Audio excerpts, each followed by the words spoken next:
Farage heckles the Hecklers.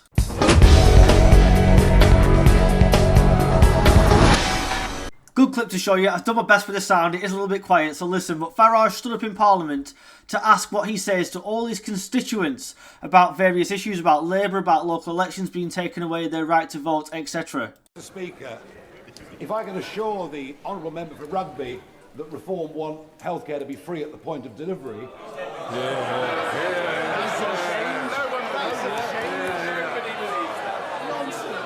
I'm sorry.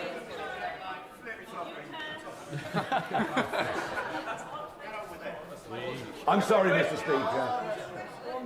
There appears to be some panic on that side of the House. I'm not surprised. To ask the Prime Minister, I'd like some advice, please. What do I say? Oh, they really are panicking, aren't they? You see how desperate Labour are, but what's even better is you see how much Farage is enjoying it. The more those Labour MPs behave like absolute buffoons trying to stop him speaking at all, the worse it looks for them to the rest of the country. They wanted him to sit down and give up on his question. They don't want Reform UK or Farage talking about the continuous failures of this pathetic government.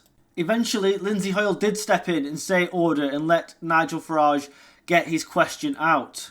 Those MPs on the Labour benches can laugh all they want for now, but unfortunately for Starmer, there's a lot of plotting going on behind his back. 89 MPs have formed a new group within the party, trying to get him to lower taxes, trying to get him to stop raising any more taxes, and to actually do something to grow the economy instead of killing it.